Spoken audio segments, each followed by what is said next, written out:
تو بہت سارے کہتے ہیں کہ اب میرے دل میں تمنا جائے گی لاؤ میں بھی بیل کے ساتھ کھیلوں. کون کہہ رہے ہیں؟ بہت سے آپ کہتے ہیں کہ میری دل کے اندر تمنا جائے گی میں بھی بیل کے ساتھ میں کھیلوں. توجہ کرنا، غور کرنے کی بات ہے. کہنے لگے کہ خدا کی قسم میں بیل کی طرف پڑھا اور بیل کی طرف پڑھنے کے بعد میں نے بیل کی جب پوچھ کو پکڑا، میں نے اس کی دم کو پکڑا تو بیل نے میری طرف گردن گھما کر کہا، بیل میری طرف گردن گھما کر بول کر کہنے لگا. کیا کہتا ہے بیل؟ غوث اعظم تو ایسا مت کر، تجھے اللہ نے اس لیے پیدا تھوڑی کیا. بیل جب بیل کو بولتے ہوئے دیکھا تو حیرت ہوئی. کبھی کوئی جانور بولتا ہوگا؟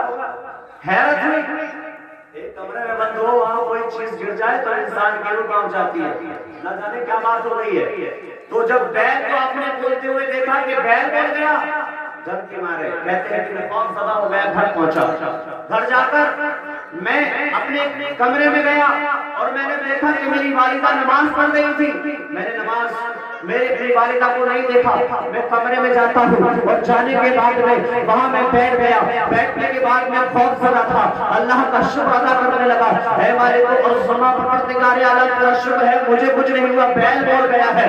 یہاں ایک حدیث شریف ہے، حضرت ابو ہریرہ کہتے ہیں کہ نبی صلی اللہ علیہ وسلم کے زمانے میں ایک چیز اور میں بتاؤں، اللہ تعالیٰ نے بیل کو جو پیدا کیا ہے وہ کھیتی باڑی کے لیے پیدا کیا ہے. انسان اس کو کھیتی باڑی میں یوز کرتا ہے.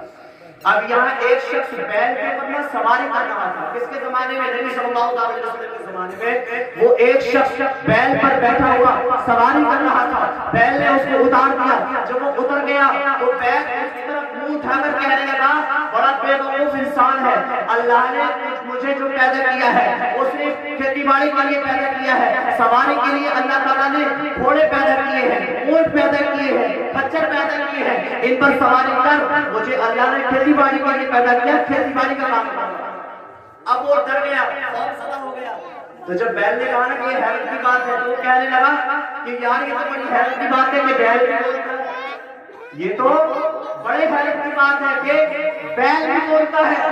تو بیل کہنے لگا اس سے بھی بڑی ایک اور حیرت کی بات ہے، بتاؤں؟ اس سے بھی بڑی ایک اور حیرت کی بات ہے، اگر تو کہے تو بتاؤں. تو وہ شخص کہنے لگا بتا. تو اس بیل نے کہا کہ مدینے شریف میں نبی آ گئے ہیں اور تو نے ابھی تک کلمہ بھی نہیں پڑھا. یہ مدینے میں نبی آ گئے ہیں اور تو نے ابھی تک کلمہ بھی نہیں پڑھا. یہ کون کہہ رہا ہے؟ بیل. وہ خوف زدہ ہوا، جب بھاگا مدینے کی طرف. جب وہ مسجد نبوی کے کنارے پہنچا تو حضور مسجد نبوی کے دروازے پر کھڑے تھے. اب یہ شخص حضور کو دیکھتا ہے، نبی کو دیکھ رہا ہے، حضور اس کو دیکھ رہے ہیں. حضور نے کچھ نہیں کہا. یہ بہت دیر ہو گئی دیکھنے کے بعد تو حضور نے فرمایا کہ آجا پڑھ لے کلمہ، مجھے پتا ہے تجھے بیل نے بھیجا ہے. آجا پڑھ لے کلمہ، مجھے پتا ہے تجھے بیل نے بھیجا ہے. تو وہ نبی اگر چاہے تو بیل کو بھی پڑھوا دے. اگر وہ نبی چاہے تو ایک بیل بھی ایک انسان سے کہتے جب کلمہ پڑھ رہے نبی مدینے میں آ گئے ہیں. تو یہاں حضور غوث اعظم جب اپنی والدہ کو ساری حقیقت بتاتے ہیں تو آپ کی والدہ کہتی ہے بیٹے جب تو پیدا ہونے والا تھا تو مجھے بشارتیں بھی بڑی ملتی تھی، مجھے بڑی بشارتیں ملتی تھی. وہ سیدنا غوث اعظم الصغیر پیر روشن شبیر شیخ عبد القادر جیلانی کہتے ہیں میری والدہ نے مجھ سے کہا کہ جب تو پیدا ہونے والا تھا بیٹے مجھے بشارتیں بڑی ملتی تھی. تو میری والدہ نے مجھ سے کہا کہ بیٹے تم اب پڑھنے کے لیے چلے جاؤ. کیا کرنے چلے جاؤ؟ پڑھنے کے لیے. آپ کی والدہ نے آپ کو 40 اشرفیاں دے دی جو آپ کی صغری نسل دی تھی اور اپنے بیٹے کا ہاتھ پکڑ کر غوث اعظم کا ہاتھ پکڑ کر جانتے ہو کیا کہا تھا؟ کوئی بات نہیں کہی، صرف ایک بات کی تھی اور اس میں بھی کہا تھا اے سیدنا غوث اعظم عبد القادر جیلانی مجھ سے وعدہ کر کہ اس بات کو ہمیشہ یاد رکھے گا اور اس پر عمل کرے گا. تو آپ نے کہا کہ ماں وہ کون سی بات ہے؟ میں اس پر قیامت تک اگر جب تک زندہ رہوں گا میں اس پر یقین اور عمل کروں گا. تو آپ کی ماں نے کہا تھا بیٹے مجھ سے وعدہ کر کبھی زندگی میں جھوٹ نہیں بولے گا، کبھی زندگی میں جھوٹ نہیں بولے گا. تو کتنے بہت سے بیٹھے ہو ذرا مجھے بتاؤ کیا ہم اپنے بچوں سے کبھی کہتے ہیں بیٹے جھوٹ مت بولنا؟ کبھی ہم نے انہیں سکھایا کہ غوث اعظم بھی پیر تھے؟ نہیں. یہ کہتے کہتے آپ نے بیاناتوں میں بہت سنا ہوگا کہ یہاں راستے میں اگر کسی کا بچہ آپ کو لے جائے شیطانی کرتا ہوا نظر آئے گا، گانے گاتے ہوا نظر آ جائے گا، لیکن قسم خدا کی یہ ہماری بربادی نہیں تو کیا ہے کہ ہم اپنے بچوں کو اپنے نبی کا کلمہ یاد نہیں کرا سکتے، ہم اپنے نبی کا دین اپنے بچوں کو نہیں پڑھا سکتے، ہم اپنے بچوں کو قرآن نہیں سکھا سکتے، ہم اپنے بچوں کو نبی کی تعلیمات نہیں دے سکتے، ہم اپنے بچوں کو اپنے نبی کی باتیں نہیں بتا سکتے۔ اللہ اکبر، یہ ہم سے قیامت کے دن پوچھا جائے گا کہ میں نے اتنی اولادیں دی تھی، بتا اپنی اولاد کو کس طریقے سے چلا کر آیا ہے، انہیں کیا سکھا کر آیا تھا، انہیں کون سی باتیں پڑھا کر آیا تھا۔ یقین جانو وہ وقت لمحات ہے، وہ وقت قریب آ گیا ہے، کبھی ایسا نہ ہو کہ قیامت آ جائے اس سے پہلے اپنے آپ کو سدھارو، اپنے آپ کو اللہ کے نزدیک کر لو، کیونکہ وہی سب کا مالک ہے، وہی خالق ہے، وہی رزق دینے والا ہے، وہی حاضر ناظر ہے۔ جب یہاں سے آپ کی والدہ کہنے لگے بیٹے مجھ سے وعدہ کرو کبھی جھوٹ نہیں بولو، آپ نے وعدہ کر دیا اور ایک قافلے کی طرف روانہ ہو گئے، راستے میں اس قافلے کو چھوڑ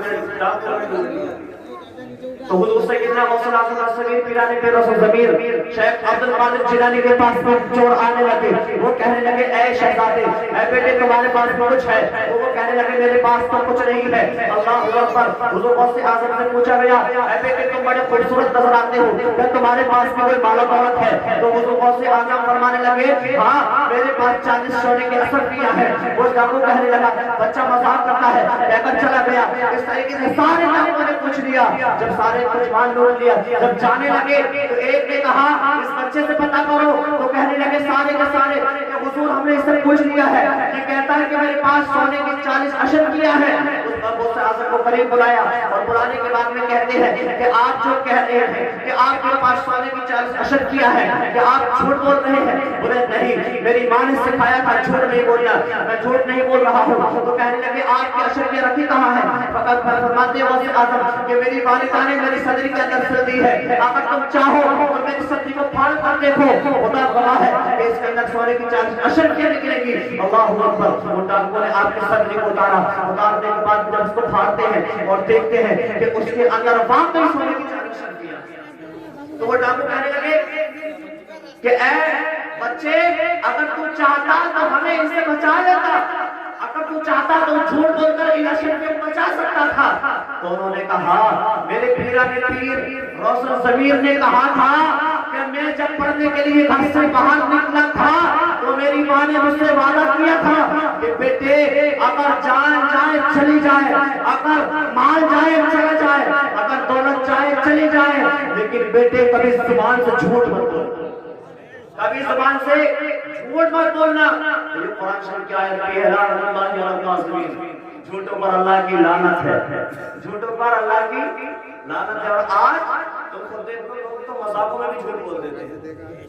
ایک حدیث شریف کے الفاظ ہیں کہ جو شخص بھول کر نہیں، جو شخص مذاق میں بھی جھوٹ بولتا ہے تو اس کی زبان سے نہیں سے ایسی بدبو آتی ہے، بظاہر اس کو انسان نہ سوچتے ہو لیکن رحمت کے فرشتے اس سے بہت دور چلے جائیں۔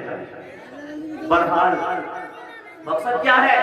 میں بتانا یہ چاہتا ہوں کہ حضور غوث اعظم بچپن میں بھی سچ بولے، اور سچ بولنے کی یہ طاقت، وہ جو سردار تھا ڈاکوؤں کا، کہنے لگا یہ چھوٹے سے بچے کو دیکھو اپنی ماں کی باتوں پہ کتنا عمل کرتا ہے، اور ایک ہم ہے جوانی گزر گئی چوری چکاریوں میں، ماں روز رونے لگتی ہے بیٹے یہ چوری چکاری چھوڑ دو، غلط بات ہے، ہم کبھی نہیں مانے، لیکن اس بچے کی بات سن کر دل پر اثر ہو گیا ہے۔ اے نوجوان، اے بچے، ہم تیرے سامنے اور ان لوگوں کو گواہ بنا کر ہم سب کا مال واپس کر دیں گے، اور ہم اللہ کی بارگاہ میں سچی توبہ کرتے ہیں کہ آج ہم اللہ کی بارگاہ میں سچی توبہ کرتے ہیں، اور سچی توبہ کر کر وہ لوگ نیکوکار ہو گئے۔